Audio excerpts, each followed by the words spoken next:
ನಮಸ್ಕಾರ.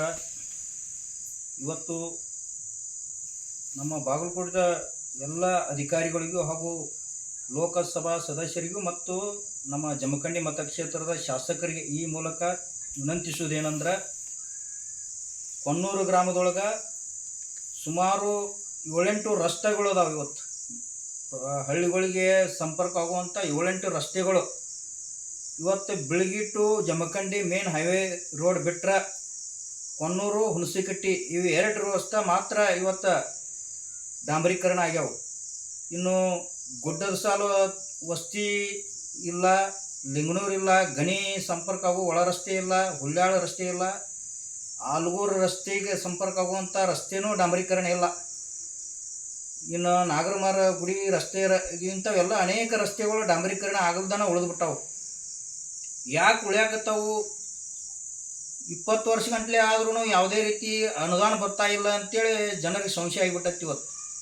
ಇವತ್ತು ಎಲ್ಲ ಜನಪ್ರತಿನಿಧಿಗಳು ಚುನಾಯಿತರಾಗಿ ಹಾರಿಸಿ ಬರ್ತಾರೋ, ಆದರೆ ಬಂದ ಮಲ್ತ ನಮಗೆ ಅನುದಾನ ಸಾಲ್ತಾ ಇಲ್ಲ, ರಾಜ್ಯ ಸರ್ಕಾರ ಆಗಲಿ ಕೇಂದ್ರ ಸರ್ಕಾರ ಆಗಲಿ ಅನುದಾನ ಬಿಡುಗಡೆ ಮಾಡ್ತಾ ಇಲ್ಲ ಅಂತೇಳಿ ಬರೀ ಸಮಂಜಸ ಉತ್ತರ ಕೊಡೋಕ್ಕೂತು ಬಂದಾರೆ.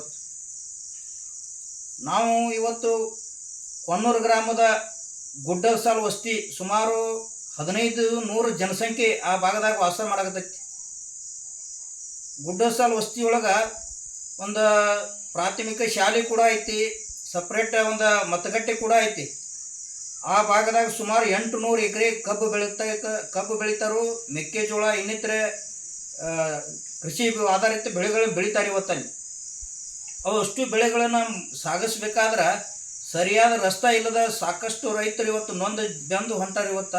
ಅಂಥದ್ರೊಳಗೆ ನಾವು 2017ರಿಂದ ಇಲ್ಲಿವರೆಗೆ ಜಿಲ್ಲಾಧಿಕಾರಿಗಳಿಗಾಗಲಿ, ಜಿಲ್ಲಾ ಪಂಚಾಯತಿ ಅವರಿಗಾಗಲಿ, MP ಅವರಿಗಾಗಲಿ, ಶಾಸಕರಿಗಾಗಲಿ ವಿನಂತಿ ಮಾಡ್ಕೋತಾನೆ ಬಂದೀವಿ. ನಾವು ಮಿಕ್ಕಿ ಹೋರಾಟನೂ ಹಲವಾರು ಬಾರಿ ಹೋರಾಟ ಮಾಡಿದ್ದೀವಿ, ಜಿಲ್ಲಾಡಳಿತ ಮುತ್ತಿಗೆ ಹಾಕಿ ಹೋರಾಟ ಮಾಡಿದ್ದೀವಿ. ಆದರೂ ಕೂಡ ಇವತ್ತು ನೆನಗುದಿಗೆ ಬೀಳಾಗತ್ತೈತೆ ಅಂದ್ರೆ ಈ ಇಬ್ಬರು ಜನಪ್ರತಿನಿಧಿಗಳು, ಒಬ್ಬರು ಲೋಕಸಭಾ ಸದಸ್ಯರು 25 ವರ್ಷ ಆತ ಆಡಳಿತ ಮಾಡಕತ್ತಾರು. ಈ ಕಡೆ ಚುನಾವಣೆ ಟೈಮ್ದಾಗ ಏನು ಒಮ್ಮೆ ಹಳ್ಳಿಗೆ ಭೇಟಿ ಕೊಡ್ತಾರದು ಅಷ್ಟೇ ಕರೆ. ಉಳಿದಂಥ ಟೈಮ್ದೊಳಗೆ ಗದ್ದಿಗೌಡ್ರು ಎಲ್ಲಿದಾರಪ್ಪ ಅಂದರೆ ಯಾರೂ ಎಲ್ಲಿ ಸಿಗಾಕ ತಯಾರಿಲ್ಲ. ಇನ್ನು ಜಮಖಂಡಿ ಕ್ಷೇತ್ರದ ಅಂತೂ ಮುಗ್ದೇ ಹೋಗೈತಿ. ಶಾಸಕರಾದ 3-4 ವರ್ಷ ಆದರೂ ಇವರು ಮಾತು ಕೊಟ್ಟಂತೆ ಮಾತು ಉಳಿಸ್ಕೋಕೆ ತಯಾರಿಲ್ಲ. ಜನ ಹೋಗಿ ರೈತರು ಹೋಗಿ ಅವ್ರನ್ನ ಕೇಳಿದ್ರೆ ನಮ್ಮ ಮನೆ ಮುಂದೆ ರಸ್ತೆ ಸರಿ ಇಲ್ಲಪ್ಪ, ನಾವೆಲ್ಲಿ ಮಾಡೋಣ ಅಂತೇಳಿ ಈ ಅಸಮಂಜಸವಾದಂಥ ಹಾರೈಕೆ ಉತ್ತರ ಕೊಡಾಕ್ತಾರೆ. ಅನುದಾನ ಕೊಡಾಕ್ತಾರ ಇಲ್ಲ ಅಂತ ರಾಜ್ಯ ಸರ್ಕಾರಕ್ಕೆ ಬಟ್ ಮಾಡಿ ತೋರಿಸ್ತಾರೋ. ರಾಜ್ಯ ಸರ್ಕಾರದವ್ರನ್ನ ಒತ್ತಡ ಮಾಡಿ ತರಾಕ ನಿಮ್ಗೆ ಇಟ್ಟಿವ್ರಿ ಸರ. ರಾಜ್ಯ ಸರ್ಕಾರಕ್ಕೆ ನೀವು ಒತ್ತಡ ಹಾಕಿ ಬೆಂಗಳೂರವರೆಗೆ ಅಲದಾಡಿ ನೀವು ಯಾವುದು ಹೇಗಾದರೂ ಮಾಡಿ ಅನುದಾನ ತರ್ತೀರಿ ಅಂತೇಳಿ ನಿಮ್ಮನ್ನೊಬ್ಬನ ಪ್ರತಿನಿಧಿಯಾಗಿ ಆಯ್ಕೆ ಮಾಡಿ ಕಳಿಸಿರ್ತೀವಿ ನಾವು. ನೀವು ಈ ರೀತಿಯ ಹಾರೈಕೆ ಉತ್ತರ ಕೊಟ್ಕೋತು, ಸುಳ್ಳು ಆಶ್ವಾಸನೆ ಕೊಟ್ಕೋತು ಹೋದ್ರೆ ಅಂದ್ರೆ ಈ ಗ್ರಾಮಸ್ಥರು, ಸಾರ್ವಜನಿಕರು, ರೈತರು, ಶಾಲಾ ಮಕ್ಕಳು ಯಾವ ರೀತಿ ಪರದಾಡಬೇಕಾಗಿತ್ತು. ಮಳೆಗಾಲ ಪ್ರಾರಂಭ ಆಗ್ತಾರ, ಮೊಳಕಾಲ ಮಟ್ಟ ಕೆಸರಿನಾಗ ಅಡ್ಡಾಡ್ಬೇಕು. ವಾಹನಗಳಂತೂ ಅಡ್ಡಾಡಕ್ಕೆ ಬರಂಗಿಲ್ಲ. ಇಷ್ಟಾಗಿ ಕೂಡ ಹಲವಾರು ಬಾರಿ ನಿಮಗೆ ವಿನಂತಿ ಮಾಡ್ಕೊಳಕತ್ತೀವಿ ನಾವು. ಆದರೂ ರಸ್ತೆ ಮಾಡಿಕೊಡ್ರಿ, ಡಾಂಬರ್ ರಸ್ತೆ ಮಾಡಿಕೊಡ್ರಿ ಅಂತೇಳಿ. ಇವತ್ತು ಗುಡ್ಡದ ಸಾಲು ವಸ್ತಿಯೊಳಗೆ 1500 ಜನಸಂಖ್ಯೆ ಐತಿ. ಆ ಭಾಗದಾಗ 800 ಎಕರೆ ಗಂಟಲೆ ರೈತರು ಬೆಳೆ ಬೆಳೀತಾರೋ. ನೀರಾವರಿ ಪ್ರದೇಶ ಐತಿ ಆ ಭಾಗದಾಗ. ಮುಂದೆ ಗುಡ್ಡ ಸಾಲು ವಸ್ತಿಯೊಳಗೆ ಒಂದು ಪ್ರಾಥಮಿಕ ಶಾಲೆ ಕೂಡ ಐತಿ. ಅದೇ ರಸ್ತೆಗೆ ಹೊಂದಿಕೊಂಡಂತೆ ತೋಟ ನಂಬರ್ 2 ಶಾಲೆ ಅಂತೇಳಿ ಸರ್ಕಾರಿ ಹಿರಿಯ ಪ್ರಾಥಮಿಕ ಶಾಲೆ ಕೂಡ ಐತಿ. ಆ ಭಾಗದಾಗೂ ಸುಮಾರು 500-600 ಜನಸಂಖ್ಯೆನೂ ಐತಿ. ಇಷ್ಟಾಗಿ ಕೂಡ ಆ ಗುಡ್ಡ ಸಾಲು ರಸ್ತೆ ಇನ್ನೂರಿಗೆ ಯಾರು ರಸ್ತೆ ಡಾಂಬರೀಕರಣ ಮಾಡೋದು ಕಣ್ಣು ತೆರೆದು ನೋಡಂಗಿಲ್ಲ ಅಂದ್ರೆ ನೀವು ಯಾಕೆ ಇರಬೇಕು? ರಾಜೀನಾಮೆ ಕೊಟ್ಟು ಮನೆಗೆ ಹಾಳಾಗಿ ಹೋಗಿಬಿಡ್ರಿ ಅಂತೇಳಿ ನಾವು ಹೇಳ್ತೀವಿ ಈ ಮೂಲಕ. ಇನ್ನು ಕೊಣ್ಣೂರು ಗ್ರಾಮದ ಗ್ರಾಮ ಪಂಚಾಯತ್ ಮುಂದೆ ಹಾದು ಹೋಗುವಂಥ ಗಲಗಲಿ ಕೂಡುವಂಥ ಮುಖ್ಯ ರಸ್ತೆ, ಆ ಭಾಗದಾಗ ಸಾವಿರಾರು ಜನ ಅಲ್ಲಿ ವಾಸ ಮಾಡ್ತಾರೋ. ರೈತರು ಸಾಕಷ್ಟು ಬೆಳೆ ಬೆಳೀತಾರೋ. ಅಲ್ಲಿ ಕಬ್ಬು ಸಾಗಿಸ್ಬೇಕಾದ್ರೆ ಅದು ಹೇಳಲಾರ್ದ ಪರಿಸ್ಥಿತಿ ಐತಿ. ಅದು ಒಂದರ ರಸ್ತೆ ಐತಿ, ಅಲ್ಲಿ ಮತ್ತೊಂದು ಪರ್ಯಾಯ ರಸ್ತೆ ಇಲ್ಲ. ಅದಕ್ಕೆ ಅಲ್ಲಿ ಹೇಗಾದರೂ ಮಾಡಿ ಕಬ್ಬು ಬೆಳೆಸೋದು ಅಷ್ಟೇ ತ್ರಾಸಾಗತ್ತಿ. ಕಬ್ಬು ಬೆಳೆಸಿದ ಬಳಿಕ ತಂದು ಅದನ್ನು ಫ್ಯಾಕ್ಟ್ರಿಗೆ ಸಾಗಿಸ್ಬೇಕಾದ್ರೆ ಎಷ್ಟು 12 ತಿಂಗಳು ಶ್ರಮ ಪಟ್ಟಿರ್ತಾನಲ್ಲ ರೈತ, ಆ ಒಂದು ದಿನದಾಗೂ ಅಷ್ಟೇ ಶ್ರಮ ಪಡಬೇಕಾಗಿತ್ತು. ಅಷ್ಟು ಖರ್ಚು ಮಾಡ್ಕೊಂಡು 3-4 ಟ್ರ್ಯಾಕ್ಟರ್ ಜಾಯಿಂಟ್ ಜಕ್ಕೊಂಡ ಬರಬೇಕಾಗಿದ್ದ ಪರಿಸ್ಥಿತಿ ಐತಿ. ನಾವು 2017ರಾಗ ಒಮ್ಮೆ ಹೋರಾಟ ಮಾಡಿದ್ವಿ. 19ರಾಗ ಗದ್ದಿಗೌಡರ ಆಫೀಸ್ ಮುತ್ತಿಗೆ ಹಾಕಿದಾಗ ಒಂದು ಗದ್ದಿಗೌಡರು ಸ್ಯಾಂಕ್ಷನ್ ಮಾಡಿ ಲೆಟರ್ ಕೊಡ್ತೀನಿ ಅಂತ ಹೇಳಿದ್ರು. ಆ ಸಂಬಂಧಪಟ್ಟ ಇಲಾಖೆಗೆ ಲೆಟರ್ ಬರೆದ್ರು. ಅಧಿಕಾರಿಗಳನ್ನು ಕಣ್ಣು ಮುಚ್ಚಿ ಕೊಡ್ತೀರಿ ಇವತ್ತು. ಅದಕ್ಕೆ ಪ್ರಧಾನಮಂತ್ರಿ ಗ್ರಾಮ ಸಡಕ್ ಯೋಜನೆ ಒಳಗಾಗಲಿ, RDPR ಒಳಗಾಗಲಿ, PRD ಒಳಗಾಗಲಿ, ಯಾವುದೇ ಯೋಜನೆ ಒಳಗೆ ನಾವು ಪ್ರಮುಖ ರಸ್ತೆ 2 ರಸ್ತೆಯನ್ನು ಸದ್ಯಕ್ಕನ ತಕ್ಷಣನ ಕ್ರಮ ಕೈಗೊಂಡು 2 ಪ್ರಮುಖ ರಸ್ತೆಗಳನ್ನು ಡಾಂಬರೀಕರಣ ಮಾಡಿಕೊಡಬೇಕು.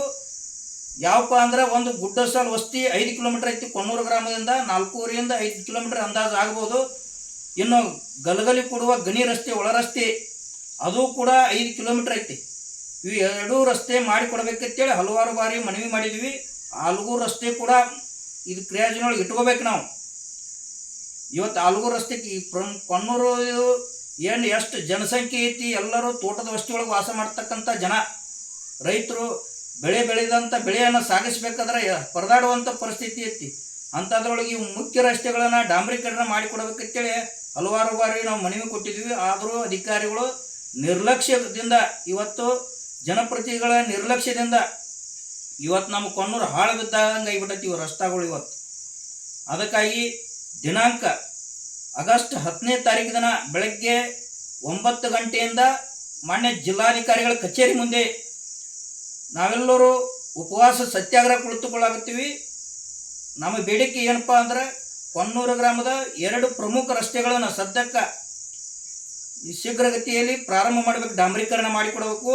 ನೀವು ಯಾವ ಅನುದಾನ ಕೊಡ್ತೀರಿ ಕೊಡ್ರಿ, ಆ ಅನುದಾನದೊಳಗೆ ನಾವು ಸುಸಜ್ಜಿತವಾದಂಥ ಡಾಂಬರೀಕರಣ ರಸ್ತೆ ಮಾಡಿಕೊಡ್ಬೇಕು.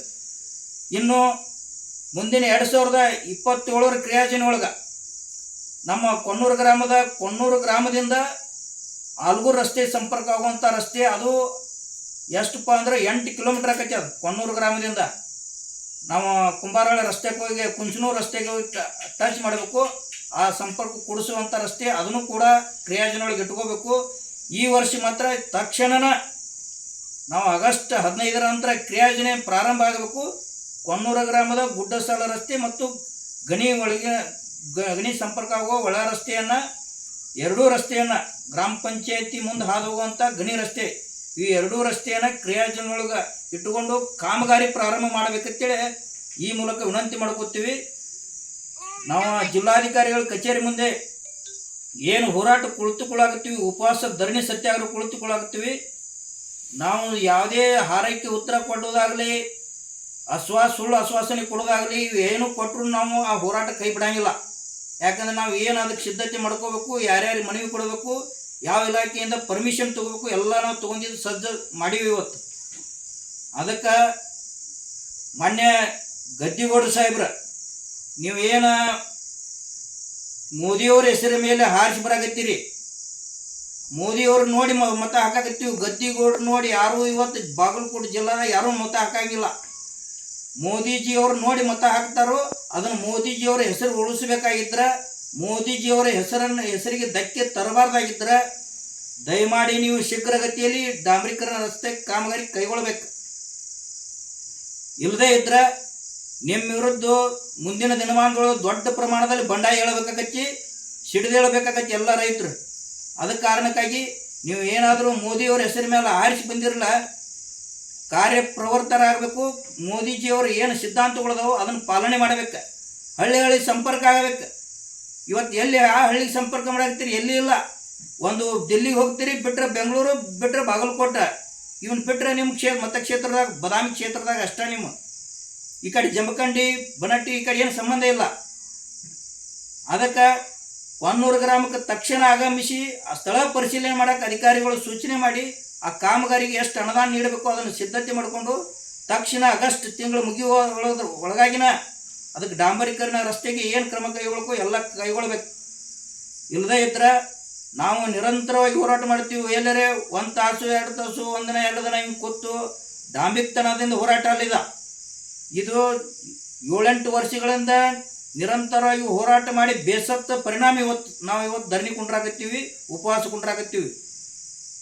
ಅದಕ್ಕೆ ಅಧಿಕಾರಿಗಳ ಮೂಲಕ, ಪೊಲೀಸ್ ಇಲಾಖೆ ಮೂಲಕ ನೀವು ಏನಾದರೂ ಒತ್ತಡ ಹಾಕಿದ್ರಿ ಅಂದ್ರೆ ನಿಮ್ಮ ವಿರುದ್ಧ ನಾವೊಂದು 4-5 ಜನ ಅಷ್ಟೇ ಧರಣಿ ಕುಂಡ್ರಾಗತ್ತೀವಿ. ಏನಾದರೂ ಆ ರೀತಿ ನೀವು ಬೆದರಿಕೆ ಹಾಕೋದು, ನಮ್ಮನ್ನು ದಬ್ಬಾಳಿಕೆ ಮಾಡಿ ಎಬ್ಬಿಸಿ ಕಳಿಸೋದು ಏನಾದರೂ ಮಾಡಿದ್ರೆ ಜನ ಸಾವಿರಾರು ಜನ ಬಂದು ಅಲ್ಲೇ ಧರಣಿ ಕುಂಡಿರ್ತೀವಿ ನಾವು.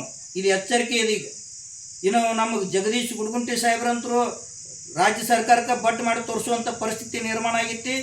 ನಾವು ಗುಡ್ಗುಂಟಿಯವ್ರಿಗೂ ಹೇಳ್ತೀವಿ, ನೀವು ಪ್ರಯತ್ನ ಮಾಡಿರಿ, ನಾವು ಸರ್ಕಾರಕ್ಕೆ ಒತ್ತಡ ಹಾಕತ್ತೀವಿ. ನಾವು ಕೇವಲ ನಿಮ್ಮ ಇಬ್ಬರ ಹೆಸರಿನ ಮೇಲೆ ನಾವು ನಿಮ್ಗೆ ದುರುದ್ದೇಶದಿಂದ ಈ ಹೋರಾಟ ಮಾಡಕತ್ತಿಲ್ಲ. ರಾಜ್ಯ ಸರ್ಕಾರಕ್ಕೂ ಹಾಗೂ ಕೇಂದ್ರ ಸರ್ಕಾರಕ್ಕೂ ಒತ್ತಾಯ ಮಾಡೋದ್ರ ಸಲುವಾಗಿನ ಈ ಧರಣಿ ನಾವು ಉಪವಾಸ ಸತ್ಯಾಗ್ರಹ ಕುಳಿತುಕೊಳ್ಳಾಕತ್ತೀವಿ. ಅದಕ್ಕೆ ಎಲ್ಲರೇ ಅವನು ಎಲ್ಲೋ ಕೂತಾನೋ, ಹೋರಾಟ ಕೂತಾನೋ, ಅವನ ಕುರ್ತೆಗೆ ಅವ್ನು ಕೂತಾನೋ ಅಂತೇಳಿ ಏನಾರ ಹಾರೈಕೆ ಉತ್ತರ ಇದನ್ನು ಮಾಡಿದರೆ ಅಂದ್ರೆ ಪರಿಣಾಮ ನೆಟ್ಟಗಾಗೋದಿಲ್ಲ ಇದೀಗ. ಯಾಕಂದ್ರೆ ನಾವು ಮತ ಅಷ್ಟೇ ಹಾಕೋದಲ್ಲದ ಬೇರೆ ರೈತರ ಕಡೆಯಿಂದ, ಬೇರೆ ಸಾರ್ವಜನಿಕರ ಕಡೆಯಿಂದನೂ ನಿಮಗೆ ಅವ್ರಿಗೆ ತಿಳುವಳಿಕೆ ಹೇಳಿ ಮತ ಹಾಕ್ಸಿರ್ತೀವಿ. ಅದನ್ನು ಗಮನ ಇಟ್ಟುಕೊಂಡು ಜನರ ಪರವಾಗಿ ಪ್ರವರ್ತರಾಗ್ರಿ, ನಮ್ಮ ಪರವಾಗಿ ಬಿಡ್ರಿ. ಜನರ ಪರವಾಗಿ ಆದರೂ ಕಾರ್ಯಪ್ರವರ್ತರಾಗಿ ಕೆಲಸ ಮಾಡಬೇಕು. ಅದಕ್ಕಾಗಿ ಶೀಘ್ರ ಇವೆರಡೂ ರಸ್ತಾ ಡಾಂಬರೀಕರಣ ಆಗದೇ ಇದ್ರೆ ಮುಂದಿನ ದಿನಮಾನಗಳು ದೊಡ್ಡ ಪ್ರಮಾಣದಾಗ ಹೋರಾಟ ಮಾಡ್ತೀವಿ. ಗದ್ದಿಗೌಡರ ಮನೆ ಮುಂದೂ ಧರಣಿ ಕುಂಡಿರೋದು ಅನಿವಾರ್ಯ ಆಗೈತಿ, ಗುಡ್ಗುಂಟಿಯವ್ರ ಮನೆ ಮುಂದೂ ಧರಣಿ ಕುಂಡಿರೋದು ಅನಿವಾರ್ಯ ಇದೆ. ಅದಕ್ಕೆ ನಾವು ಈಗ ಮುಂಜಾಗ್ರತವಾಗಿ ನಾವು DC ಆಫೀಸ್ ಮುಂದೆ ಧರಣಿ ಕುಂಡ್ರಾಕ್ತೀವಿ.